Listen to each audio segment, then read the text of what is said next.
It's 9 p.m. in RTD. It's time to English edition. For tonight headlines, we have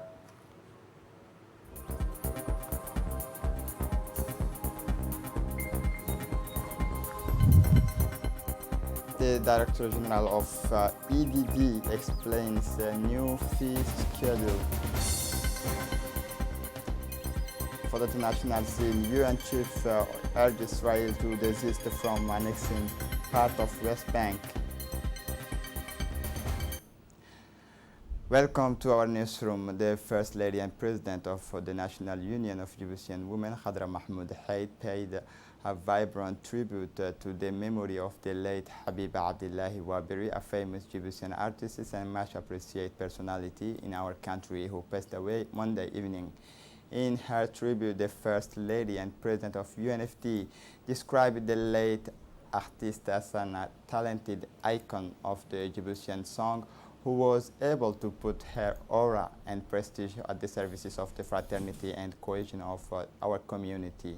The late Habib Abdullahi was not only an artist with a captivating and ingenious melody, she was also a model of courage and intelligence in fighting cliché and stereotype, said the First Lady. In addition to her ability to move the public on the artistic scene, the late Habib Abdullahi also knew how to cultivate in private irreversible band of tenderness and lasting friendship. Ms. Khadra Mahmoud Haid said she will long remain engraved in the memory of our compatriot for her generosity of heart and her valuable contribution to the influence of our art and culture, noted the First Lady and President of UNFD, expressing her sad condolence to the family of the deceased, the artistic community of Djibouti, and all our people. Famous Djiboutian artists, the late Habib Abdullahi has, over a period of nearly 3 decades, left this marks on the artistic history of our country. Honorable Mother, she leaves behind her several children. Inna lillahi wa inna ilayhi raji'un. After the meeting on 27 May, the Committee of Legislation, General Administration and Human Rights continues on Wednesday, 24 June, the examinations of the Bill 65 EN 18, instituting parity between men and women and representations in decision-making powers. The sitting, led by the Vice President, Honorable Abdallah Barkhat Ibrahim, took place in the presence of many of the Member of Parliament, first of whom were the member of the Law Commission, and saw the participations of the Minister of Women and Family, Mumina Ahmed Hassan, at the end of a substantial dialogue.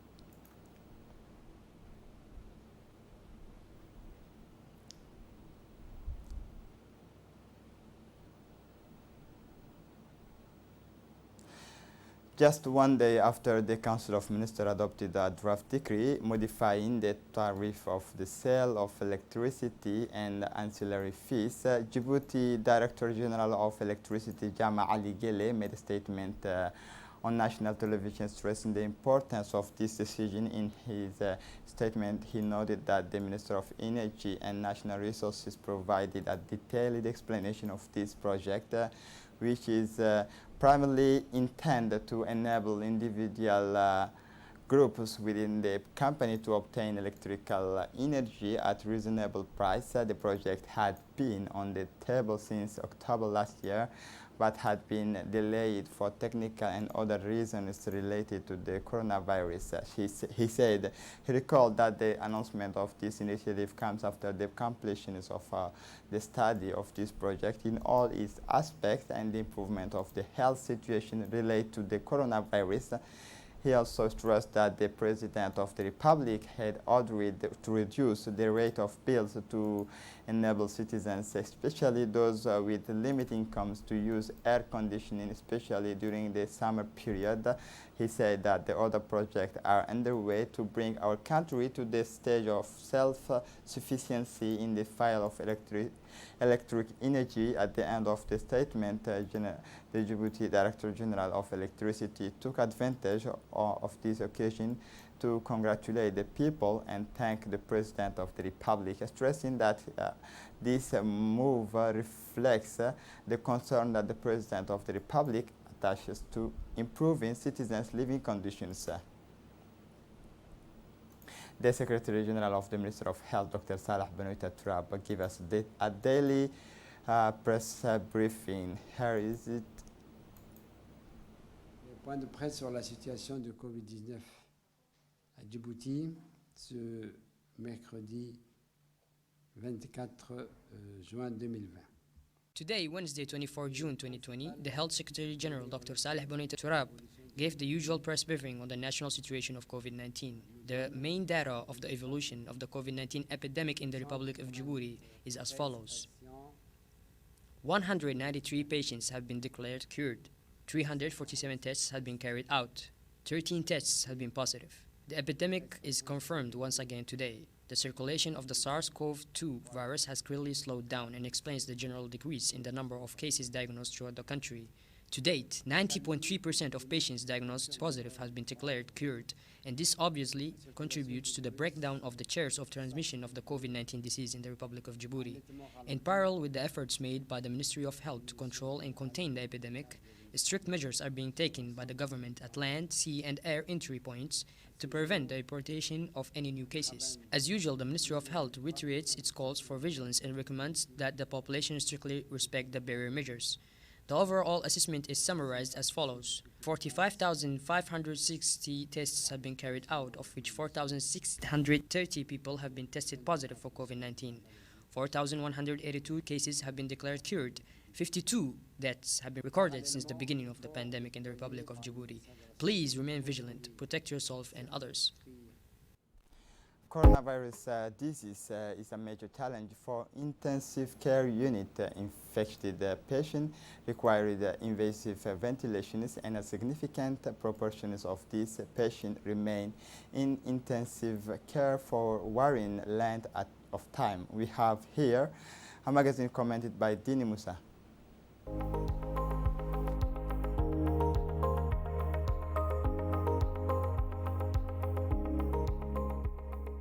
Coronavirus disease is a major challenge for intensive care units. Infected patients require invasive ventilation, and a significant proportion of these patients remain in intensive care, varying lengths of time. These 30 brand new ventilators installed here at Bufar are only part of the 120 machines acquired by our country on its own, an investment of nearly 256,500,000 Djiboutian francs. Thus, with these machines, the treatment is centered on protective mechanical ventilation, which has proved its worth in respiratory distress syndrome. Installed in the various reference structures, this device has greatly enhanced the fight against COVID-19, particularly among persons who have developed severe forms.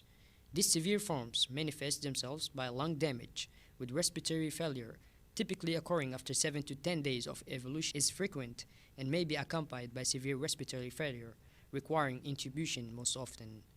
Although it does not yet receive patients, it is for this type of urgent situation that this intensive care center has been set up and is now a reserve unit. A work of anticipation that will also help to relieve pressure on the other structures, according to Dr. Ahmed, anesthesiologist and intensive care physician. Staffs to be deployed to the center have been trained to upgrade resection skills on the constant monitoring of vital functions such as ventilation, oxygenation, blood pressure, heart functions, but also on hygiene to avoid contamination. All of this is to increase the patient's chance of survival. At a time when Djibouti counts more than 4,600 cases tested positive and especially 49 deaths, the acquisition of this new means constitutes the cornerstone of the treatment of pulmonary COVID-19. In the context of the repatriations of Djiboutian nationals stranded in the Republic of Turkey as a result of flight restrictions, the Embassy of the Republic of Djibouti in Turkey, represented by Ambassador Aden Hussein Abdullahi, has taken all the necessary steps for the return of Djiboutian nationals to their territory.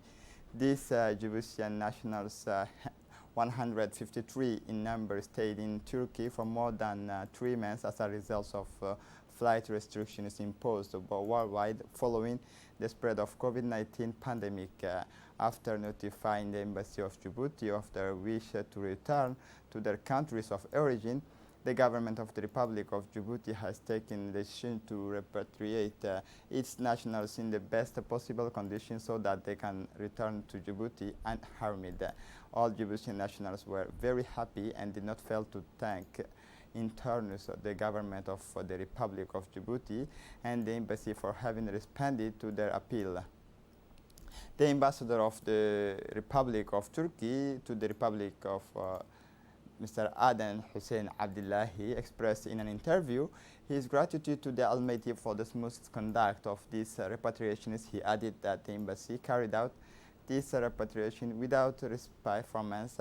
This program was made possible thanks to the decision taken by the Djibouti government to repatriate Djiboutian citizens who have been stranded in Turkey for more than 2 or 3 months.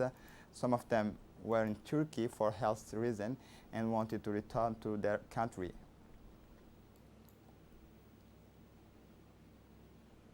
The Chief of the General Staff of the Armed Forces, General Zakaria Sheikh Ibrahim, paid and announced the inspection's visit to Ali Sabih. Indeed, the trainees of President Guled Military School numbering 371 soldiers completed their basic military training, which was to end with a raid on a well-determined itinerary. It is within this framework that this inspection visit took place. In this trip, CMGA was accompanied by Chief of the Defense Staff, General Tahir Ali Mohammed. Upon descent from the helicopter, the restricted delegation is chaired by the Chief of the General Staff of the Armed Forces, General Zakaria Sheikh Ibrahim, was welcomed by the head of the Ali Sabih Regiment, Colonel Abdul Wasi bin Mohammed, and Colonel Mohammed Jama Qayad, commanders of the President Guled Military School, who we also noted the presence of the prefect of Ali Sabih, Musa Aden Migane. At the end of the usual greetings, CMGA began the review of the troops and then attended a presentation by Colonel Mohammed Jama Qayad, commander of the President School Military. Once the briefing began, CMGA was able to attend various workshops to demonstrate that had been learned. This multiple workshops allow restitutions of the know-how acquired by the trainees during their stay at Hol Hol Military School. The objective is to put the trainees in an operational situation in a state of extreme fatigue in order to face any eventuality. These static and dynamic demonstrations are modules exclusively taught at military President Guled Military School. This workshop included techniques of close operational intervention, hand-to-hand fight, resembling the assault rifle while blindfolded. This adds an additional difficulty that allows stress to be channeled into the field of operations. These demonstrations culminate in a modern technical workshop for combat firing. Let us now take a look at this demonstration.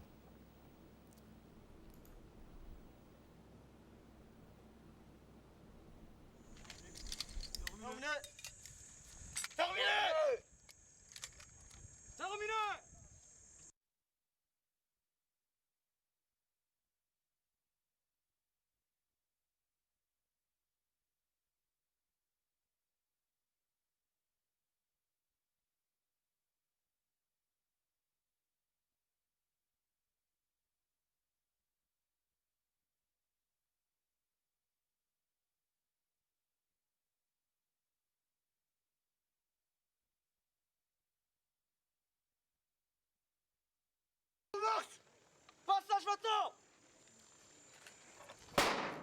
Contact, contact, contact. Arrêtez. Arrêtez.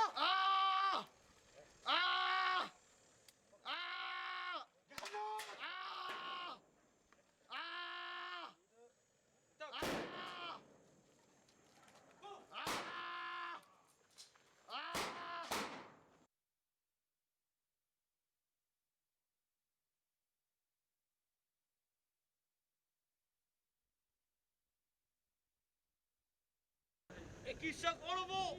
En avant.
The ceremony ends with the traditional folk song and dances performed by the trainees, followed by a convivial breakfast.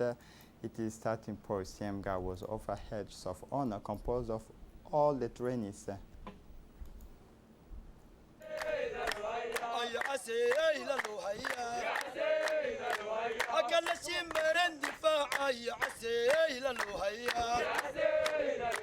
ومن الدربان الدفاع يا عسيل الوهيا يا عسيل منير السن مريدي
The mayor of Djibouti, Ms. Fatouma Awale Ousmane, launched the work of beautification of the city alongside the Coast Guard agents yesterday at Venice Road. The Coast Guard officers carried out a vast operation of cleaning and beautification of the roads of Venice to better prepare for the Independence Day. The operation continued until 3 p.m. yesterday afternoon, and the Coast Guard officers, animated by a patriotic spirit, braved the heat and the summer sun to carry out their duty as citizens. The mayor of Djibouti thanked the colonel of the Coast Guard and the Coast Guard officers for responding to the call to beautify the city on the eve of the 43rd anniversary of our country. The mayor of Djibouti City, Fatouma Awale Ousmane, has indicated on the 43rd anniversary of the independence of our country. She said, I'm launching an extensive cleanup operation in the capital. All Djiboutians must participate in cleaning and beautification of our capital. I would like to thank all those who answered the call and participate in this work, especially the Coast Guard, Colonel Waïs Omar Bore. In this regard, the mayor of Djibouti City calls on all city dwellers to contribute to the beautification work of the Clean City operations by repairing the facade of administration, various shops and homes. In the run-up to the 43rd anniversary of independence, the national police is contributing to the beautification of the city of Djibouti. It is in this perspective that the national police forces proceeded this morning to the cleaning as well as the painting of pavement of National Road 1 This large-scale operation will continue for several weeks. These men deployed early this morning in front of the King Fahd Stadium under the command of the Commander Salah Mohammed Hersi are working all along the National Road 1 in order to fully participate in the beautification of the city of Djibouti. Commander Salah Mohammed Hersi, who is overseeing this operation, has expressed satisfaction with the work of the soldiers who are carrying out the civilian missions with the enthusiasm and dedication, because it is engages the civic responsibility of every Djiboutian.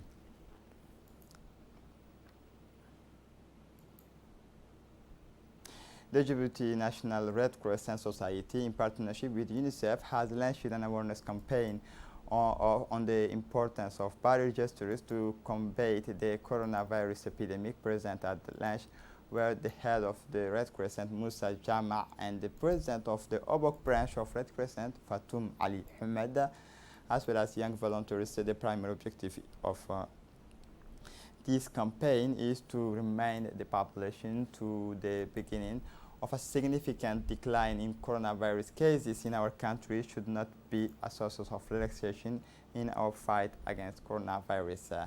Indeed, this decrease should be one more factor to redouble our effort in maintaining healthy behavior such as regular hand washing, wearing masks in public places, and social distancing.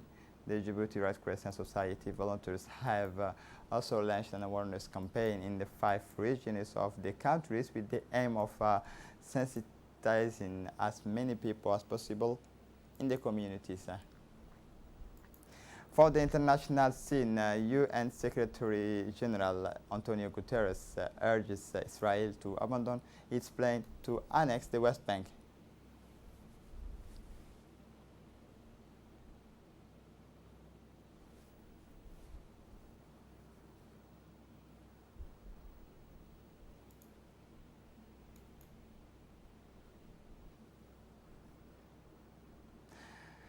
This is it for the news. Thanks for watching us.